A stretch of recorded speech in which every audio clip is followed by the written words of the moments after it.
亡き者よ。この俺に刃を突き立てる勇気は己の心力か。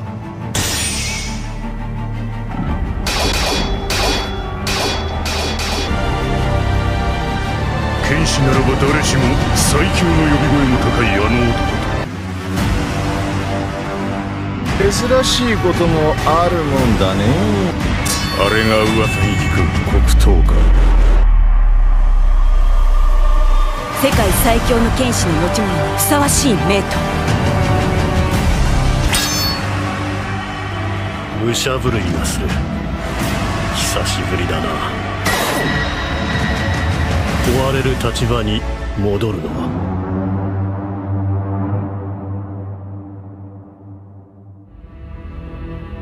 Hisashi Buridana bro, j'espère que tu vas bien, de mon côté ça va au max. Installe-toi bien car tu t'apprêtes à être pris dans un tourbillon de révélations. Je vais te délivrer des théories folles sur les yeux spéciaux de Mihawk, les formes de Haki supérieur, Ib-sama, les fruits du démon et surtout le secret de Marie-Joie. Une théorie complète qui m'a pris énormément de temps, alors si elle te plaît, n'hésite pas à me donner toute ta force. Avant de rentrer dans le vif du sujet et de découvrir toutes ces dingueries, tu peux me soutenir en mettant un pouce bleu et en t'abonnant. J'ai remarqué que tu faisais sûrement partie du pourcentage qui regarde mes vidéos en n'étant toujours pas abonné, alors n'hésite plus et rejoins mon équipage. Il est l'heure de plonger ensemble dans les secrets les mieux gardés de One Piece.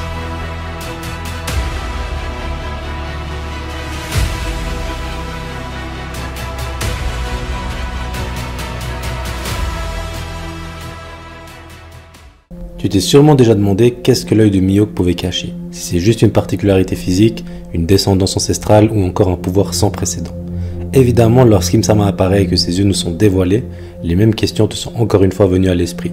Pour y répondre, il faut que je te parle des secrets de Marie-Joie, du lien avec les démons et les lames de One Piece, plus particulièrement les lames dites maudites.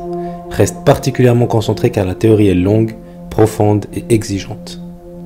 Il est clair que Marie-Joie possède un secret sans précédent, celui que Doflamingo nous tease encore et encore et qu'il dit regretter de ne pas se l'être approprié. Il est tout aussi clair que le gouvernement mondial possède une main mise sur les fruits du démon, allant jusqu'à pouvoir en donner à leurs recrues et potentiellement même des puissants Logia. Lorsqu'on pense à Marie-Joie, on pense directement aux nobles, qui sont considérés dans One Piece, autant physiquement que dans la loi, comme des dieux intouchables, et on peut facilement créer donc un parallèle entre Marie-Joie et le paradis, créant un lien direct avec la Bible. Dans la Bible, au début de l'existence, il y a l'arbre de vie, accompagné d'Adam et Ève. On connaît l'arbre d'Adam, un arbre qui produit le bois le plus résistant, très rare et considéré comme un trésor. Et heureusement pour nous, l'arbre d'Ève existe aussi. C'est lors de l'arc de l'île des hommes poissons qu'on entend parler. Les racines de l'arbre d'Ève apportent la lumière sur l'île des hommes poissons. Compte tenu du fait que cette île se trouve directement sous Marie-Joie, il est assez clair que l'arbre d'Ève se situe au sein de Marie-Joie. Intéressons-nous à cet arbre à présent. Je pense que c'est cet arbre qui fait pousser les fruits du démon et qu'en plus de ça, il dégage de l'oxygène. Un oxygène particulier qui rend ceux qui ne respirent que cet air immortels. Attention, je dis bien immortels et pas invincibles. Ceux respirant uniquement cette air peuvent se faire tuer physiquement, mais l'âge ne peut plus les tuer.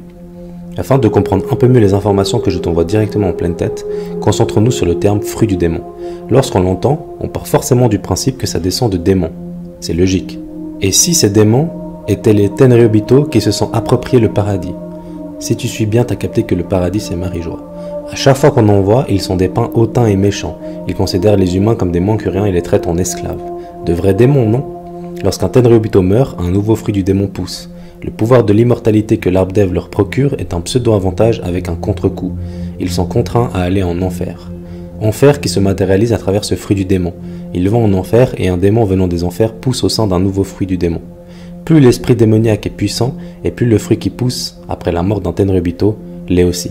Ça explique parfaitement pourquoi ils sont aussi mauvais, et surtout pourquoi ils ne sortent quasiment jamais de là-bas, tout en ayant une sécurité supérieure. Ils profitent de leur immortalité sans prendre le risque d'aller en enfer.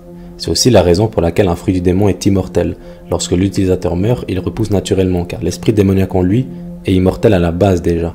Évidemment, pour profiter du pouvoir d'immortalité, il faut naître et respirer cet air dès la naissance et toute sa vie, au risque de perdre l'immortalité et la malédiction.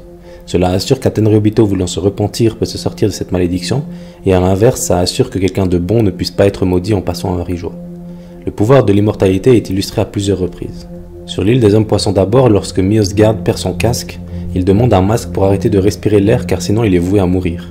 Lorsque tu arrêtes de respirer l'air de Marie-Joie, tu perds ton immortalité et redeviens mortel. C'est d'ailleurs illustré ensuite lorsqu'il dira que c'est Otohime qui lui a rendu son humanité. Grâce à cet acte, il a perdu son immortalité et donc retrouvé son humanité. C'est ça le vrai sens de cette phrase. C'est aussi appuyé par l'intérêt obsessionnel de Doflamingo pour le fruit de l'eau qui lui permettrait de devenir immortel, le pouvoir qui lui a échappé lorsque son père a renoncé au privilège des Tenryubito. Un aspect intéressant de cette théorie est que l'arbre d'Ève donne la lumière aux hommes poissons, race considérée comme inférieure, et maudit la race considérée comme supérieure avec ce principe de fruit et d'immortalité. Oui, l'immortalité est très clairement une malédiction. Cela ferait beaucoup de sens que l'arbre d'Ève, légendaire et méconnu, poussant au milieu du monde au sein de Marie-Joie, soit celui qui donne les fruits du démon, compte tenu de la mainmise de la marine sur ceux-ci, non? Maintenant que tu comprends le secret de Marie-Joie et les mystères entourant les démons, on peut se pencher sur le lien entre Marie-Joie et les lames maudites de One Piece. La lame maudite qu'on connaît le mieux est celle de Zoro, qui lui permet d'utiliser Ashura. Ashura étant le démon à l'intérieur de la lame, mais figure-toi que l'épée de Mihawk est aussi une lame maudite. Je dois faire une petite parenthèse avant de continuer sur les lames maudites. Tu te rappelles l'épée à Enies Lobby qui avait mangé un fruit du démon? Il est clairement dit que c'est l'œuvre de Vegapunk, et je pense qu'il est clair qu'il essaye de reproduire quelque chose. Il travaille pour le gouvernement mondial et est considéré comme le meilleur ingénieur de très très loin. Je pense que Vegapunk essaye de reproduire quelque chose qui s'est passé dans l'histoire.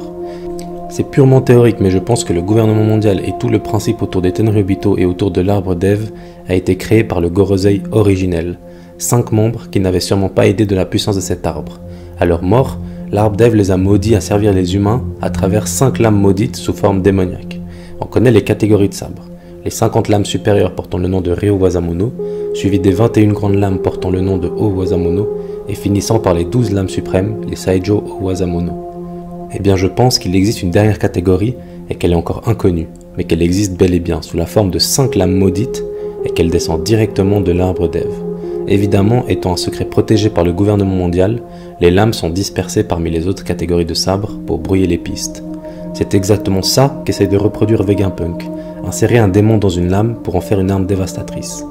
On voit qu'à Enies Lobby, c'est pas encore ça. L'arbre divin enfermant les 5 démons les plus dangereux dans des lames dites maudites, destinées à assister les sauveurs, ça sonne bien je trouve. Ce n'est qu'ensuite que lorsque l'arbre se rend compte que cette punition ne change rien à la soif de pouvoir de certaines personnes, il décide de créer la fameuse malédiction, celle de les envoyer directement en enfer en échange d'un fruit, un fruit du démon. Reprenons avec Zoro et Ashura, et notant que Zoro dit vouloir devenir le roi des enfers. Ashura a toujours été présenté comme un démon, et les seules connexions qu'il existe avec des démons dans One Piece sont liées au fruit du démon, et à Zoro du coup. Dès le début de l'histoire, on a un parallèle intéressant entre les épéistes et les utilisateurs de fruits du démon.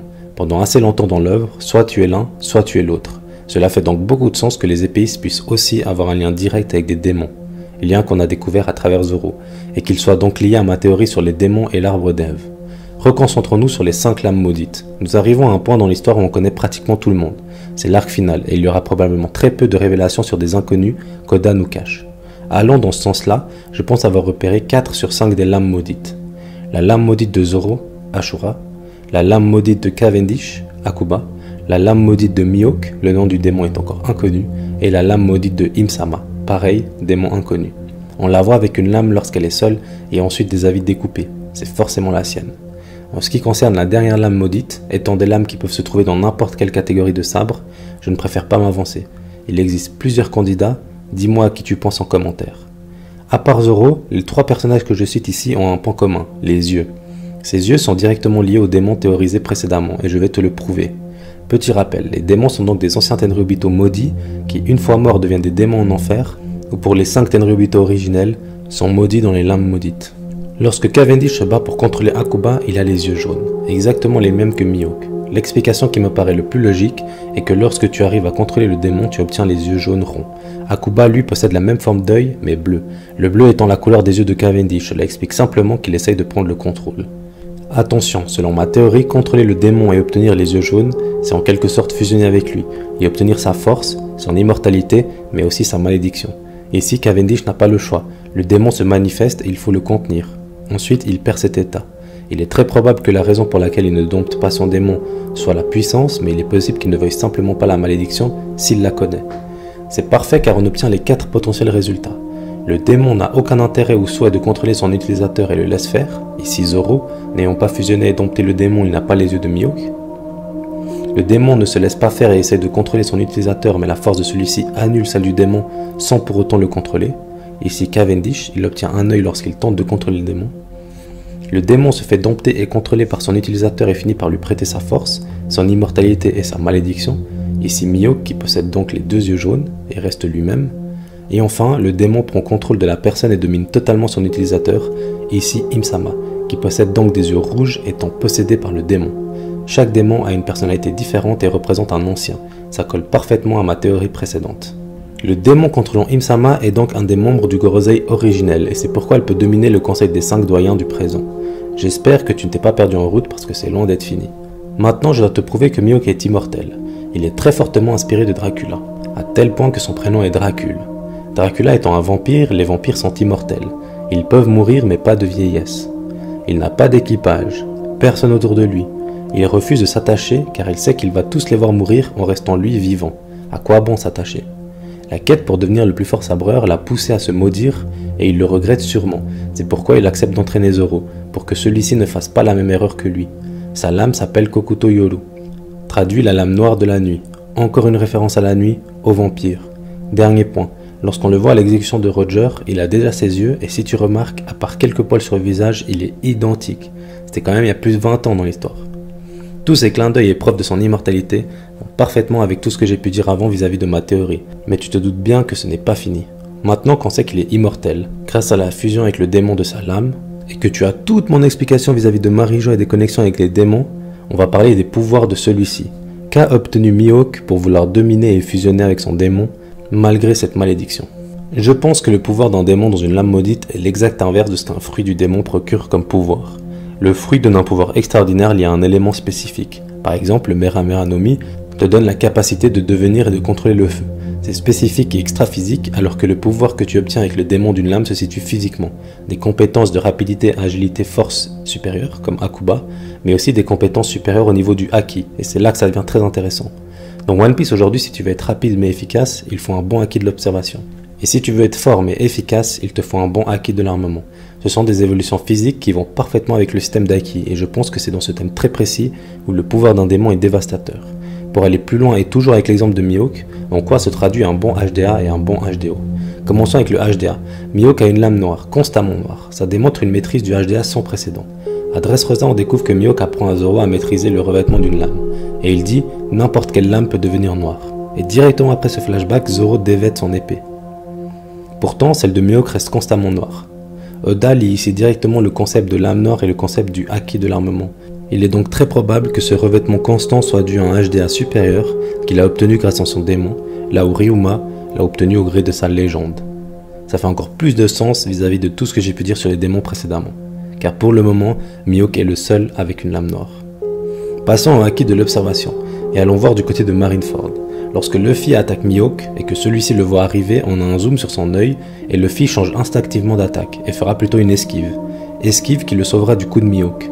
Coup qui lui aurait coupé le bras. C'est d'ailleurs montré sur cette même planche et c'est exactement ça la clé. Mihawk, grâce à son HDO supérieur, projette l'image de ce qui arrivera dans l'esprit de Luffy pour que celui-ci esquive le coup naturellement.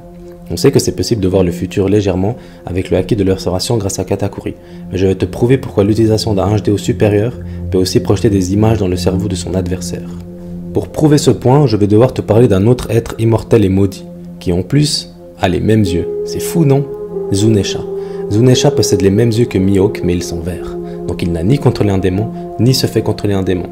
Je pense qu'il a les yeux verts car il est simplement maudit. C'est exactement ce qu'explique l'œuvre. Il est maudit après, je cite, avoir commis un crime. Il a dû faire une dinguerie qui l'a fait passer du mauvais côté de la force, et l'arbre d'Ève l'a maudit.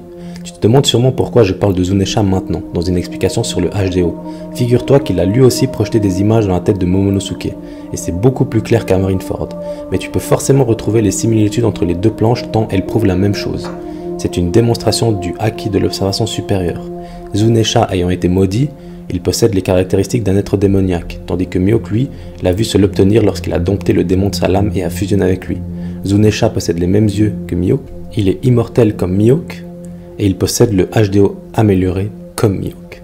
Bien que tu sois peut-être déjà convaincu, il reste une dernière preuve et manifestation de ce HDO supérieur. Et qui de mieux que la troisième personne étant maudite et immortelle pour corroborer ce que je t'explique actuellement? Im-sama. Lorsqu'elle parle avec le Gorosei, elle ne prononce aucun mot. Pourtant, on a l'illusion d'une conversation. Comme si Im-sama projetait les images directement dans leur tête, non? D'ailleurs, tu ne trouves pas que les 3 planches du manga où il y a des projections se ressemblent énormément? Les 3 planches contiennent toutes un focus direct sur l'œil en action du haki de l'observation supérieure. Avec autant de réponses à autant de mystères de One Piece, il ne reste qu'une question. Comment la relation entre Zoro et son démon va évoluer? Et va-t-il accepter la puissance totale de celui-ci malgré la malédiction qui le guette? Un sujet très intéressant pour une prochaine vidéo. Je te mets en commentaire une mini-théorie sur comment Cavendish a pu obtenir une lame maudite. Et n'hésite vraiment pas à me donner ton avis sur tous les mystères auxquels j'ai tenté de répondre aujourd'hui. On en débat ensemble en commentaire, tu connais. Cela a été un travail monstrueux d'analyse, de recherche et d'écriture, et j'espère vraiment que la vidéo t'a plu. Si c'est le cas, abonne-toi, mets un gigantesque like et partage la vidéo, ça m'aide énormément. Merci à toi du soutien infaillible que tu me donnes à chaque vidéo, ça me touche beaucoup. C'est un réel plaisir de pouvoir discuter et débattre ensemble de One Piece. Sur ce, prends soin de toi, des bisous, ciao ciao.